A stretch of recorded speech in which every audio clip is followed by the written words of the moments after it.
और सुखदेव जी भी चले गए।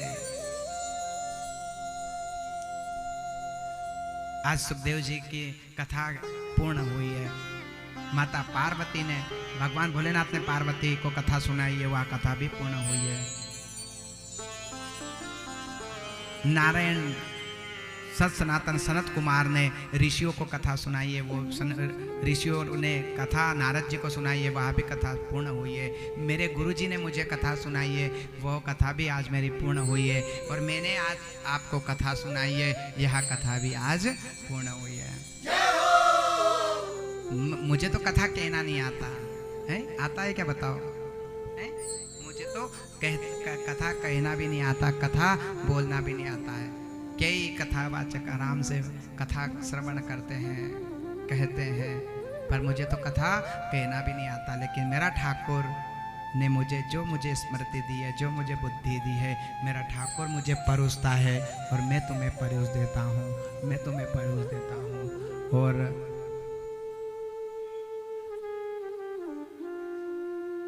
मेरे अब मेरे माँ बाप धन्य हैं, मेरे माँ बाप धन्य है, मेरी माँ जिन्होंने मुझे ऐसा योग्य बनाया और ऐसा योग्य बना करके मुझे व्यासपीठ पर बिठाया। मेरी माँ के चरणों में, मेरे पिता के चरणों में उनको कोटि कोटि प्रणाम करता हूँ, क्योंकि माँ बाप मेरे माँ बाप ने जो मेरी गरीबी देखी है, और गरीबी देख करके मुझे जब आश्रम में पहुँचाया, और आश्रम में पहुँचा करके मुझे मेरे गुरुजी ने बड़ा परित्याग किया है। साहब मेरे जीवन का तो मैं आपसे नहीं कहूँगा, लेकिन अब मुझे तो कथा कहना भी नहीं याद है, लेकिन सब मेरे ठाकुर की कृपा है। मेरा ठाकुर मुझे परोस देता है, मैं तुम्हें परोस देता हूँ। धन्य है ऐसा परिवार, राय परिवार, और धन्य है हमारे भैया, धन्य है हमारा पूरा परिवार, जिन्होंने अचानक सिर्फ मन में संकल्प लिया कि इस तारीख को मुझे कथा करना है। कोई विचार नहीं है कथा का, व्यासपीठ पे कह रहा हूं, कोई विचार नहीं, और ना कोई कहना, ना परिवार को कहा, ना रिश्तेदार से कहा। क्यों? क्योंकि सिर्फ अचानक मन में संकल्प लिया कि मेरे पितरों का कल्याण करना है, मेरा पितरों का उद्धार करना है। उसके निमित्त पूरे परिवार ने मिलकर, हमारे राय परिवार ने मिलकर के तुरंत एक थोड़ी सी जगह में तुरंत व्यवस्था जोड़ करके कथा को, आज कथा छोटी नहीं, कथा छोटी करवाओ या विशाल करवाओ, कथा एक ही होती है। मुझे हजारों की भीड़ नहीं चाहिए, मुझे श्रोता चाहिए जो मन से कथा सुने, वो श्रोता चाहिए। धन्य है हमारे भैया, धन्य है हमारे परिवार, जिन्होंने ऐसी सुंदर कथा को सुना करके आज पितरों का कल्याण कर दिया, इन पितरों का कल्याण कर दिया। गुरुजी क्या खाते हैं, क्या खाते हो आप, मुझे बताओ। ऐसा हमारा परिवार ने अब इतना प्रेम लेकर के जा रहा हूं कि मैं आपसे क्या कहूं।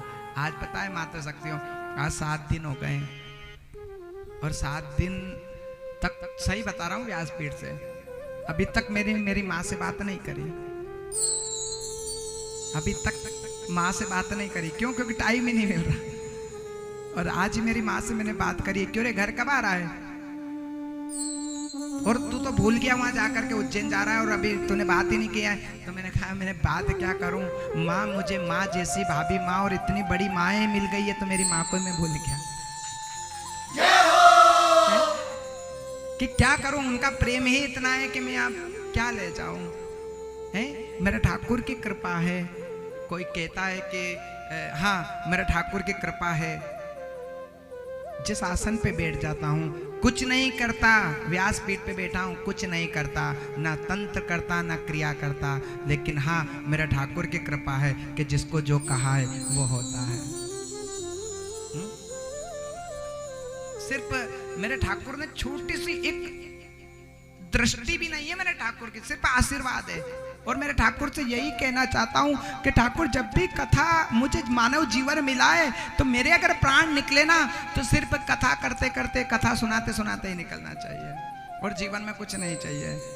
धन्य है ऐसा परिवार जिन्होंने पितरों के मोक्ष के लिए ये कथा करवाई है। मेरी जिंदगी की जितनी भी खुशहाली है, मेरी जिंदगी की जितनी भी खुशहाली है, सारी खुशहाली हमारे राय परिवार की झोली में मेरा ठाकुर डाल दे। हमारा राय परिवार, हमारा परिवार की झोली में डाल दे। पूरा परिवार, व्यासपीठ से कहता हूं कि पूरा परिवार एक तुलसी की माला में गठबंधन में बंद करके सबसे बड़ा परिवार, सबसे 7 वार है। क्या है? 7 वार है, रविवार, सोमवार, मंगलवार, बुधवार, गुरुवार, लेकिन सबसे बड़ा वार है तो वो होता है सिर्फ परिवार।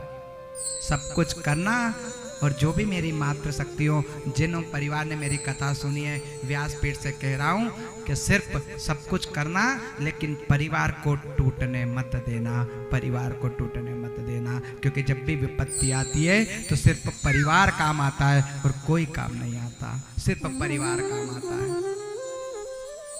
ऐसे राय परिवार को मेरी जिंदगी की जितनी भी खुशहाली है, सारी खुशहाली मेरे ठाकुर जी अपनी झोली में डाल दे, झोली में डाल दे।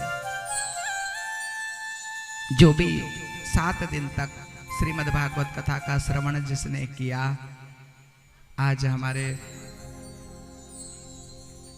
मंडली, हमारी पूरी जागृति सेवा संस्था की पूरी मंडली से अगर गलती हुई हो तो आज ये इनकी तरफ से सिर्फ, अब हम तो कथा कहना भी नहीं जानते, ना करना जानते, कुछ भी नहीं जानते, लेकिन जैसा भी इनने गाया सुनाया, इनकी तरफ से व्यासपीठ से एक संदेश, उसके बाद सब मात्र शक्तियों जिसको भागवत की पूजा करना है वो आए और भागवत की पूजा करें। हमारे भैया आए, सुखदेव जी जो जिन्होंने कथा सुनी है वो आकर के भागवत जी की पूजा करें। आज सुखदेव जी कहते हैं, प्रभु तुमने कथा सुनी है तो चिंता मत कर, तुझे वही तक्षक नाग आएगा और तुझे ले जाएगा, लेकिन चिंता मत करना। वही समय आया, राजा परीक्षित ने कथा को श्रवण किया और वहीं पर साक्षात तक्षक नाग आया है और तक्षक नाग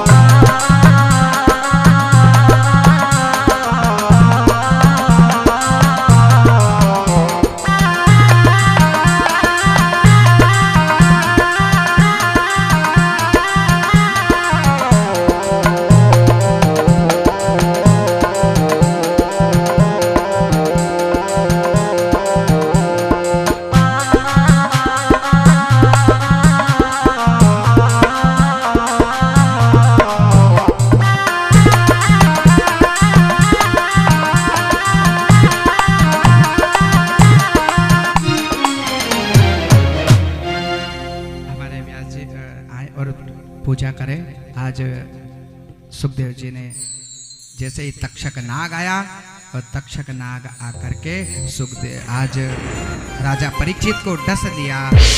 राजा परीक्षित के पुत्र जयमन्य ने एक यज्ञ किया, सारे नाग आकर के नागदा, जहां नागदा में यज्ञ किया, जितने भी नाग आकर के धा हो गए, उसी का नाम नागदा पड़ा।